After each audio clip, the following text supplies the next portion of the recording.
If you are a gamer and you enjoy grinding for achievements with the chance of getting rewards, then watch this video till the end.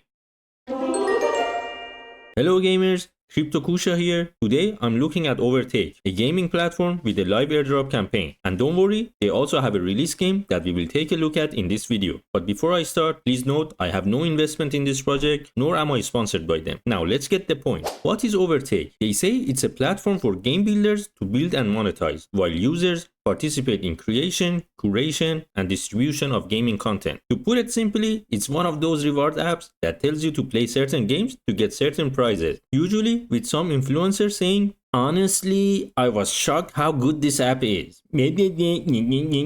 But not to oversimplify things, we have seen a bunch of these projects in the crypto space already, like Carve and Game 7. Let me know if you know any other. You can even include quest sites like Galaxy, Layer 3, and Quest 10. I guess we are grinders now and not gamers anymore. Taking a look at it, you can see a bunch of different projects listed on the site, with the amount of AP you can get by completing all the tasks. AP stands for achievement points, which will eventually convert to OVT token as an airdrop. I have a friend who told me about this project and actually likes that his playtime in different Steam games is getting a badge and recognition. But ultimately, unless Overtake becomes the standard or a recognized entity in the gaming space, I'm assuming these badges aren't going to mean much outside of Overtake's ecosystem. For example, Carve also connects to your Steam account and gives you its own badges. But who cares, right? Gotta catch them all. Maybe there will come a day when a project will choose its beta testers or whitelist spots among the holders of such badges. Maybe. But for the sake of the airdrop, let's just collect the badges. And to be fair, it's for a grind that you have probably done already. However, after that, you're in for a new grind, which is something I'm not liking. Moving on to the daily quest, you can see a bunch of quests listed, but in my opinion, they are ruining gaming. I mean, who plays like this? 10 minutes of an action game, 10 minutes of an adventure game, 10 minutes of an indie game, and so on. I know you're not forced to do them all, but I would have preferred if they set a limit for the amount of daily APs that can be collected, then let us players choose which tasks we want to complete, and a bonus for whoever can grind all of them. But it's not all Steam games. If you look closely, you can see something called Somnis. That's their own game, which we will look into in a minute after I drink some water and you guys subscribe or like the video. Don't worry, I'm going to edit out the part where I'm drinking water.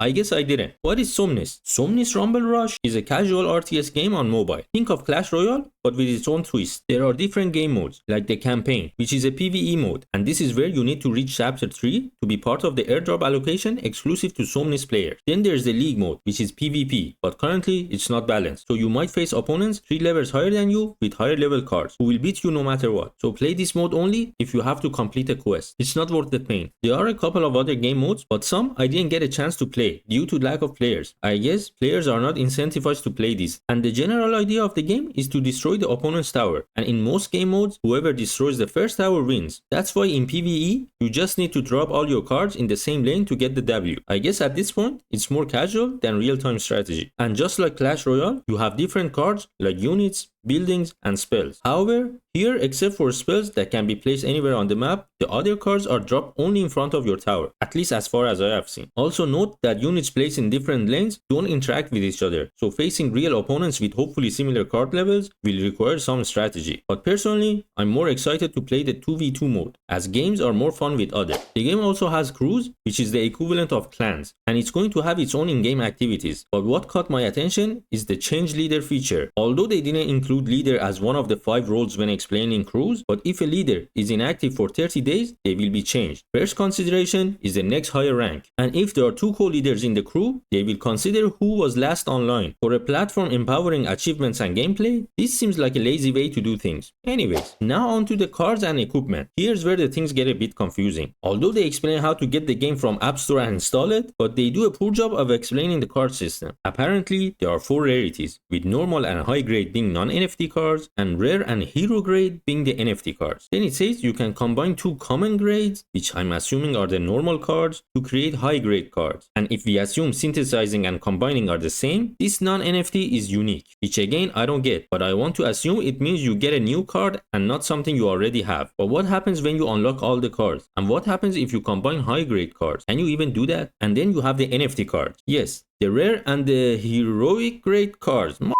They keep changing the names, and apparently these are unique and not identical. But in what sense? Are they talking about the ID number on the blockchain? Or do they mean in-game stats or visuals? And to get NFT cards, you have to buy them. Although you can synthesize two of them to get a unique NFT card, but how did you get those two? Exactly, you bought them. So all these cards aren't accessible to a free-to-play player. Gotta love Web3 gaming. There's also NFT equipment which can be equipped by NFT cards to improve their abilities. However, unlike the NFT cards, the NFT equipment can be created using materials and the crafted building in the game. You might not be able to use them, but at least you might be able to sell them. To wrap this video, I should say the Overtake platform itself is nothing special. Although they are a team with a past experience in selling gaming accounts, which is probably breaking the terms and conditions of those Web2 games, I don't see any revolution happening here. As you can see, their own game has fewer participants on the platform than a project with no achievement points to collect. Does this even happen? Bots? And their roadmap has almost reached its end, and all we can hope for is the release of their other two games, the Red One, an extraction shooter game, and Golden Guardians, a mobile RPG game. As for the token, there's not much information about the tokenomics or its valuation. However, the only useful utilities it has are one, as a discount for purchases, which to be fair doesn't bring long-term holding justification unless there's a burn mechanic, and second, for synthesizing cards in the game, so the pay-to-win players can pay even more to see who has the deepest pockets. And this is only bullish if the games actually become popular. As for Somnis Rumble Rush, I think it has the potential to be a fun game if they didn't put the players behind paywalls, but it is still a very new game since it has launched in July of this year. Overall, it needs a lot of tweaking. For example, a clear explanation of what the cards do. They have Clash Royale as a successful example, and yet they seem to be lost. They also need to improve the visuals. The matches are very zoomed out, and the cards aren't clear. I can't even tell what creature I'm dropping on the map, let alone see what it's doing. They also need to fix their logging, since it's very annoying to tap sign in every time you want to play the game. And circling back to the cards, what was wrong with having common, rare, epic, and legendary as rarities? It's like instead of NFTs, they say UTA, unique tokenized assets. Why? Anyways, let me know what you think about this project. Do you like the daily quest they give? And will you play the Somnis game even after the airdrop? Share your thoughts in the comment section. Thanks for watching, subscribe if you like the content. And one more thing, what is the difference between gold and gems in the description? Are they teaching us grammar?